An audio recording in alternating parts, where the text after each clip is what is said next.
is because it is.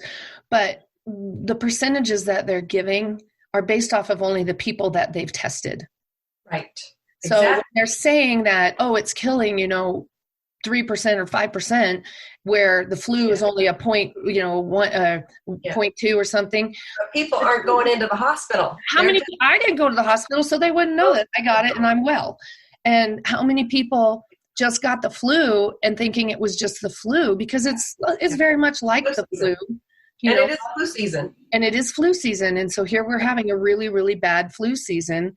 And it just happens to be a different, coronavirus has been around forever. I mean, that's what the SARS, whatever came from. But this 19 is a strain that nobody in the world has ever had. And so, yes, even when we contain it and we shorten that curve, people that'll come out are going to get it again. Like it's. Yeah. And you're right. I mean, a lot of people who have gotten sick with it haven't been bad enough that there's more people that have not been checked. Well, and also the people that are dying are people with underlying conditions. They're people with compromised immune systems. It's not your average healthy. But that's, person. I mean, that's true of the flu, of any flu. That's true of any flu. Yeah, right. Yeah. And people like, I don't know if you and I were talking about it or I was talking about it to somebody else, but when the influenza A was going around, people were dying from that. I mean, there were people that died from influenza A, and that was a really bad flu. So people with compromised immune systems, those are the people we really need to be careful for. The elderly, the little babies. All of that. And little babies and elderly and all of that. Yeah. Because I remember when Megan was a baby, RSV was going around like crazy. And some family came to visit us and she was 2 weeks old and gave her RSV and she had to be hospitalized. And now she still suffers from lung issues because of that when she was a baby. But so she's probably one that needs to watch it. Yep. Yeah. Yeah. Because whenever she gets sick, it goes there. I mean, that's just what happens with her. Right. So I've been trying to give her, I did actually get her that lung blend from Jane. Yeah. So Jane at Barlow Herb. Barlow Herb. BarlowHerbs.com. Yes. Yeah. She's got great stuff, immune support things and all kinds of stuff that is really awesome. And I've been taking. So I attribute me being so healthy through all this to that, especially after being exposed to it. So as soon as we got home, we went over and got LDM. Yeah, because I was already on it. I mean, because I had been on it because I was going into the airline industry. I had done my liver cleanse, and then I went through all that immune support, and then I was starting to take Lomatium. And so I had all of that built up when I came in contact, Yeah, I think that helped. All that. So I think that helped me, although Sean has been fine, but he wasn't really sitting with you either, when we were at the but anyway, so yeah, I'm so thankful for all Jane's stuff. So you guys better get in contact with her because she's got great stuff to help with your immune system and all that.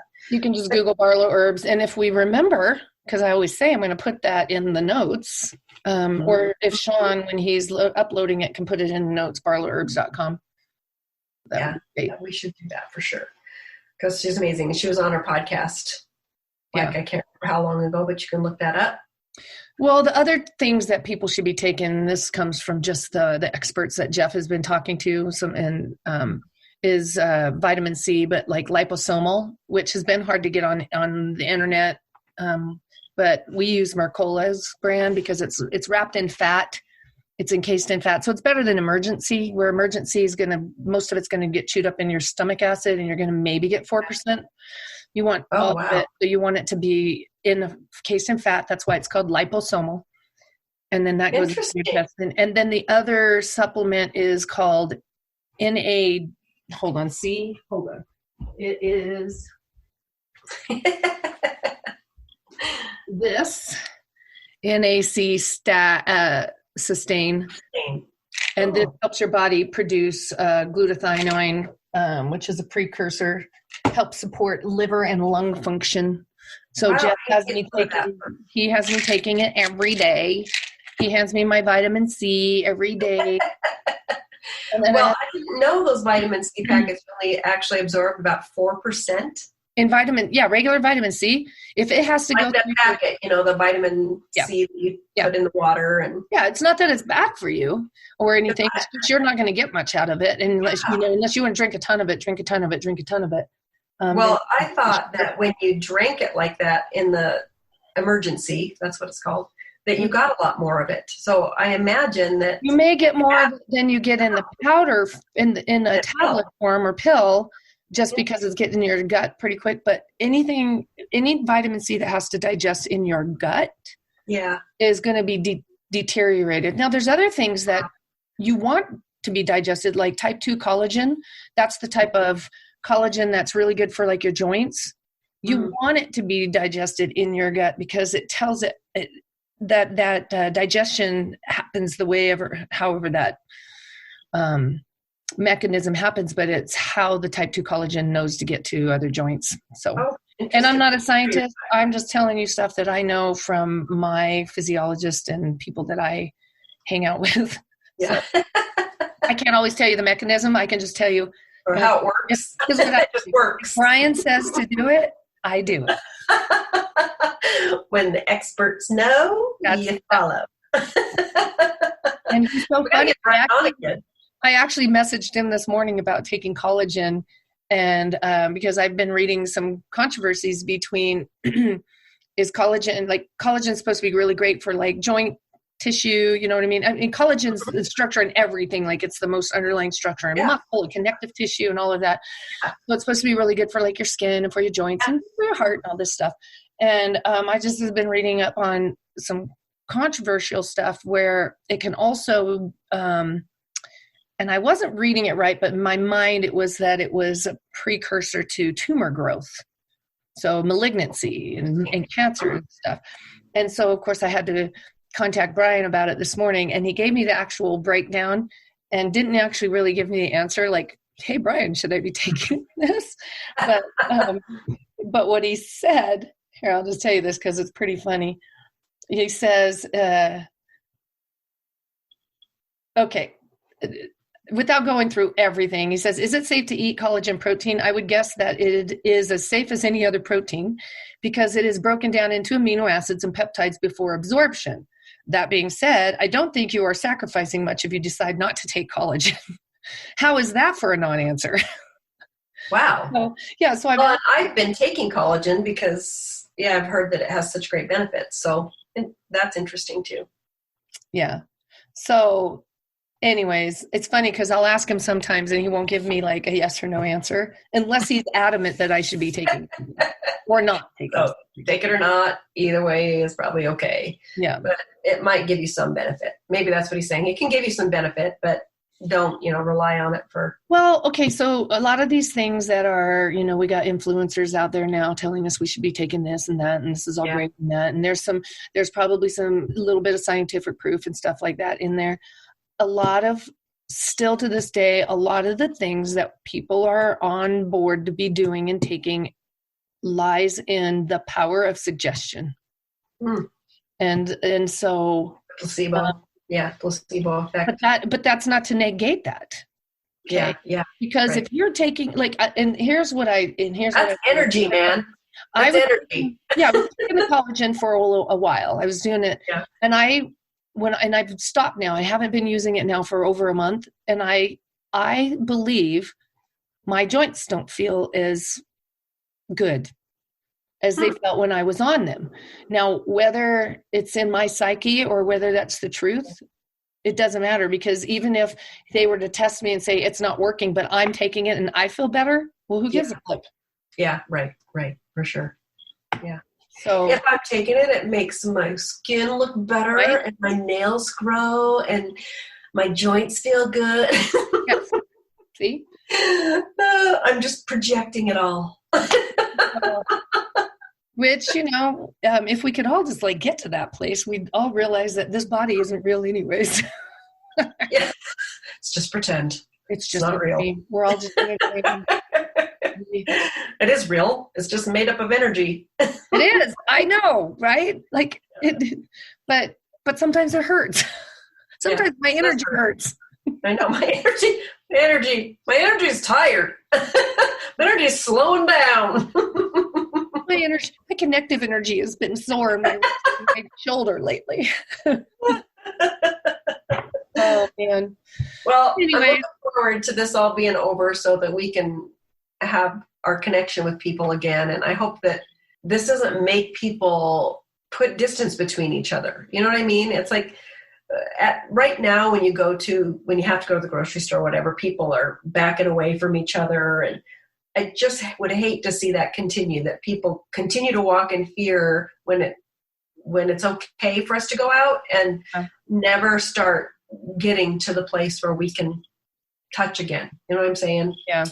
I mean, I'm looking forward to that, where it's not a big deal to shake somebody's hand or give somebody a hug or any of those things, because we need that kind of connection in our life. It's important. I agree. I hope so. I hope it goes back to.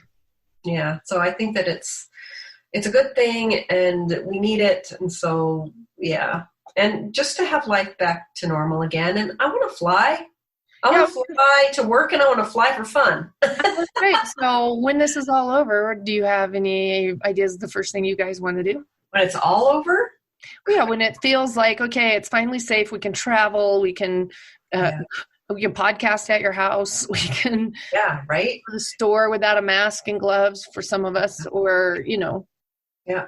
Well, I guess when this is all over, I'll go back to school. I'll go back to my training, and then it'll be up in the air again where we'll be and what I'll be doing. But I'm anxious for that, and I miss all those people that I spent so much time with. So it'll be good to do that and to just kind of move forward.